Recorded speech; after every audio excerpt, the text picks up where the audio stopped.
Hello everyone, ये the study गुरु और मैं हूं अनिल कुमार। मेरे पास बहुत से स्टूडेंट का मैसेज आया, मेल के थ्रू भी, वैसे भी। तो क्या मैसेज आया तो मैं आपको बताता हूं। मेरे पास से इस बुक को रिव्यू करने के लिए मैसेज आया कि बहुत जो बच्चे नेट की तैयारी करते हैं, नेट के फर्स्ट पेपर की बुक की, जो मोस्टली जो बच्चे रहते हैं वो केवीएस जो मदान की जो ये बुक रहती है, पियर्सन जिसका पब्लिकेशन रहता है, इस ब्लैक कलर की जो रहती है, वो जो लेटेस्ट इसका एडिशन जो 4th एडिशन ये है आज के दिन। तो बहुत से स्टूडेंट ने मुझे पूछा कि ये वाली बुक हमें लेनी चाहिए नहीं लेनी चाहिए, और मेरे दोस्त के पास ये है, उसके पास ये है, हमारे इंस्टीट्यूट ने ये बोला है।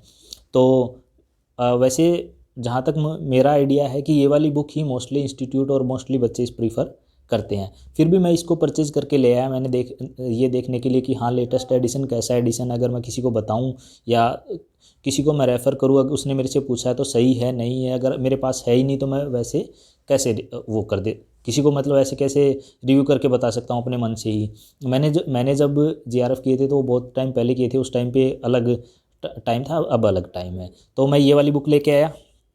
मैंने इसको रात को एक बार देखा, इसमें क्या क्या है, किस हिसाब से इन्होंने बुक दे रखी है और किस हिसाब से यूजीसी मांगती है। तो कुल मिला के अगर हम बात करें इस बुक की, तो इसने लेटेस्ट के हिसाब से लिख रखा है। और दूसरा क्या है, इसने 10 यूनिट बना रखी हैं। 10 यूनिट मैं ये तो नहीं कहूँगा सारी की सारी ठीक है, लेकिन 100% तो कोई बुक नहीं रहती। लेकिन फिर कुल मिला के ये बुक ठीक है। अगर आप इसको परचेज़ करना चाहो तो ये मान के चलो 7-8, अगर हम इसको 10 में से नंबर दें तो 7-8 के बीच में इसके कोई भी बुक लेके आओगे तो उसके 10 में से 10 मार्क्स तो नहीं रहते, 7-8 या 9 तक मैक्सिमम जाते हैं। ये वाली बुक ओके है, अगर आपको तैयारी करनी है, परचेज़ करनी है तो आप इसको बाई कर सकते हो। अगर हम इसकी एक एक यूनिट वाइज देखें तो कौन सी यूनिट सही है, कौन सी यूनिट नहीं है, तो मैं आपको बता देता हूँ। उससे पहले मैं आपको एक चीज़ और बता देता हूँ। अगर आपको ये वाली बुक चाहिए, क्योंकि मेरे किसी काम की है नहीं, मेरे तो पहले ही जीआरएफ है, मेरे तो किसी यूज़ किया है। अगर किसी को चाहिए तो आप मुझे डिस्क्रिप्शन में मेरी मेल है, मेल पे अपना एड्रेस वगैरह भेज सकते हो। जिसका मेरे पास पहले एड्रेस वगैरह आ जाएगा तो मैं उसको ये वाली बुक भेज दूँगा। सबको तो मैं दे नहीं पाऊँगा, मेरे पास एक ही बुक है, तो मैं ये आपको भेज दूँगा। और दूसरा, अगर आपको कोई और बुक रिव्यू करानी है, आप मुझे मेल के थ्रू बता सकते हैं या फिर मुझे कमेंट के थ्रू बता सकते हैं। मैं बुक लाके उसको रिव्यू करके बता दूंगा। और अगर हम इस वीडियो की इसकी बात करें, इसकी यूनिट्स की, तो इसने 10 यूनिट दिए हैं। टीचिंग एप्टीट्यूड इसका सही है, इसने जो थॉट्स वगैरह लिखे हैं, थिंकर वगैरह लिखे हैं, सही से लिखे हैं। रिसर्च एप्टीट्यूड की बात करें तो रिसर्च एप्टीट्यूड इसका ठीक ठीक है, ज़्यादा सही नहीं है, क्योंकि रिसर्च एप्टीट्यूड काफ़ी बड़ा हो जाता है। तो आप किसी इंस्टीट्यूट के नोट्स प्रीफर कर सकते हैं रिसर्च एप्टीट्यूड के लिए। मैं तो यही सलाह दूंगा कि इस बुक को कर लें आप। रिसर्च एप्टीट्यूड कोई बुराई नहीं है, लेकिन उसके अलावा अपने किसी सीनियर्स के, जिसने एमफिल वगैरह कर रखी हो, उसके नोट्स आप प्रीफर कर लेंगे तो, क्योंकि और भी बुक रहती हैं रिसर्च की, वो बहुत, जैसे आप किसी इंस्टीट्यूट के नोट्स मिल जाएंगे तो समराइज में काम चल जाएगा। अगर किसी को वो भी नहीं मिलते तो आप मुझे बता सकते हैं कमेंट में, तो मैं आपको पीडीएफ में प्रोवाइड करा दूंगा। उसके बाद कंप्रीहेंशन की अगर हम बात करें तो कंप्रीहेंशन ऑलमोस्ट सेम होते हैं, किसी भी बुक से कर लो आप। एसएससी के लिए, यूपीएससी के लिए, बैंकिंग के लिए, रेलवे के लिए, बस इसका कंप्रीहेंशन का जो नेट का है उसका थोड़ा सा ईजी रहता है। और इसके अगर आप कंप्रीहेंशन कर लोगे कोई बुराई नहीं है। इसके अलावा मैं आपको सजेस्ट करूँगा, ये कंप्रीहेंशन करने के अलावा जो नेट के एग्ज़ाम में पीछे कंप्रीहेंशन आए हुए हैं वो भी कर लोगे तो ज़्यादा बेटर रहेगा। इसमें इसने साथ साथ समरी के साथ साथ क्वेश्चन भी दिए हैं, अच्छी बात है। लेकिन एक चीज़ आपको और, अगर आपको 80% से ऊपर नंबर लेके आने हैं तो आपको ये करना पड़ेगा, ये बुक तो करनी पड़ेगी। उसके अलावा आपको जो ओल्ड पेपर होते हैं यूजीसी नेट के पेपर 1 के, वो भी स्टडी करने पड़ेंगे। ये नहीं है कि खाली आपने पेपर सोल्व कर लिए तो आपका काम नहीं चलेगा। अगर खाली आपने बुक पढ़ ली तो भी काम नहीं चलेगा। क्यों नहीं चलेगा? मान लो आपने खाली पेपर कर लिया तो क्या कहीं आंसर गलत है, आपने तो वही, आपके हिसाब से तो वो ठीक है। अगर मतलब ये जो कम्पिटिटिव बुक रहती है उनमें मोस्टली कहीं ना कहीं गलती आ जाती है। ये एनसीईआरटी की तरह नहीं है कि भाई इसमें कोई गलती के चांसेस कम रहेंगे, बिल्कुल 99% ठीक ही रहेंगे। इनमें गलतियाँ मिलती हैं बुक्स में।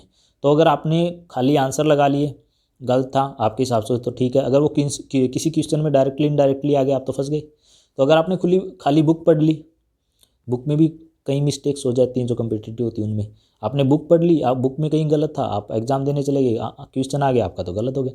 तो आप अगर दोनों जगह चलोगे तो आपके दिमाग में बुक भी है, आपके दिमाग में क्वेश्चन भी है, तो आप खुद भी अपना कुछ एनालिटिकल माइंड लगा के हाँ देख सकते हो, हाँ भाई ये बुक में गलत हो सकता है, ये क्वेश्चन में ठीक है, ये क्वेश्चन में गलत हो सकता है, ये बुक में ठीक हो सकता है।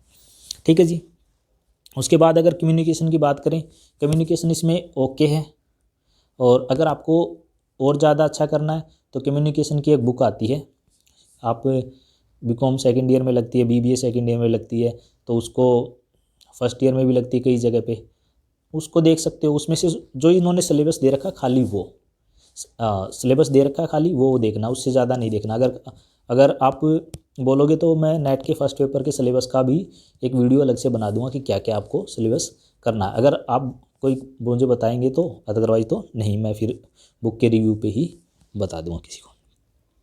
फिर आता है मैथमेटिकल रीजनिंग एंड एप्टीट्यूड, वो भी इसमें mathematical reasoning and aptitude okay है, क्योंकि मैं इतना डीप मैथ इसमें नहीं आता। अगर किसी को और एडवांस करना है तो कहीं से इन्होंने बेसिक सा मैथ दे रखा है, उन्होंने रेशियो, सिंपल इंटरेस्ट और कंपाउंड इंटरेस्ट और ट्रेन डिस्टेंस, ये इस तरह के क्वेश्चन इसमें आते हैं, बेसिक न्यूमेरिकल क्वेश्चन इसमें आते हैं, तो ये इस बुक से भी कवर हो जाएंगे। अगर किसी को थोड़ा सा करना है तो कोई बेसिक मैथ की जो बुक होती है, वो जो कोई भी किसी कम्पिटेटिव एग्जाम की वो ले आओ, क्लर्क के लेवल की ले आओगे, वो भी मोर देन सफिशिएंट है, उसको ले आओगे, उसमें से थोड़ा बहुत मैथ देख लोगे जो इसने पूछा है वो सिलेबस में, तो आपका काम चल जाएगा। उससे ज़्यादा नहीं, मान लो इन्हें सिलेबस में मेंसुरेशन पूछा ही नहीं है, आप मेंसुरेशन में मैथ पढ़ रहे हो तो वो तो बेकार ही है।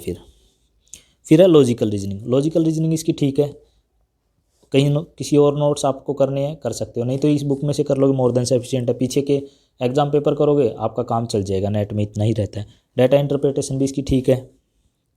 इंफॉर्मेशन एंड कम्युनिकेशन टेक्नोलॉजी इसमें से कर लेना, अच्छी बात है। किसी इंस्टीट्यूट के नोट्स भी रेफ़र कर लेना, ज़्यादा अच्छा रहेगा। नोट्स में से जो चीज़ इसमें है वो नोट्स में से नहीं पढ़ने की ज़रूरत है, खाली जो लेटेस्ट अपडेट है किसी नोट्स में वो आपको करने की ज़रूरत है। People development and environment, people development and environment इसमें मोर देन सफिशिएंट है। हायर एजुकेशन सिस्टम की बात करें तो हायर एजुकेशन सिस्टम में आप इस बुक को रेफ़र कर सकते हो। इसके अलावा जो हायर एजुकेशन की लेटेस्ट जो पॉलिसीज़ हैं वो आप उसको जो लेटेस्ट पॉलिसी है उसको भी आप देख लोगे, और भी कोई फर्दर एजुकेशन से रिलेटेड अपडेट हुए हैं, गवर्नमेंट ने कोई डिसीजन लिए हैं, आप उनको देख सकते हो, यूजीसी से रिलेटेड या फिर और किसी इंस्टीट्यूट से रिलेटेड डायरेक्टली इनडायरेक्टली, तो आप उनको रेफ़र कर सकते हो। कुल मिला के अगर हम इस बुक की बात करें तो ये बुक पढ़ने लायक है। ये नहीं है कि हम बोल दें कि ये बुक बिल्कुल ही बेकार है। कई बुक्स होती हैं कि आप जिनको बोल सकते हो कि ये बुक इन्होंने बस असेंबल की है, क्योंकि कई जैसे पब्लिकेशन होते हैं वो क्या करते हैं, किसी भी एग्ज़ाम की आएगी बुक को कंपाइल करके दे देंगे, तो वो इसका नहीं है। ये नेट के फर्स्ट पेपर के लिए ठीक बुक है, आप इसको रेफ़र कर सकते हो, इसको पढ़ सकते हो। और दूसरा ये है कि कोई भी बुक अपने आप में 100% नहीं होती है, क्योंकि कहीं ना कहीं तो कोई ना कोई क्वेश्चन तो ऊपर नीचे हो ही जाता है। ठीक है जी। और अगर किसी को ये वाली बुक चाहिए तो आप मुझे एड्रेस भेज सकते हो, दूसरा मैसेज में बता सकते हो अपना नाम और एड्रेस, तो मैं किसी एक को ये वाली बुक प्रोवाइड करा दूँगा। आप मेरे चैनल को सब्सक्राइब कर सकते हो, लाइक कर सकते हो, और किसी बुक को आपको रिव्यू कराना है उसके बारे में मुझे बता सकते हो। और इस वीडियो में बस इतना ही। Thanks, have a nice day.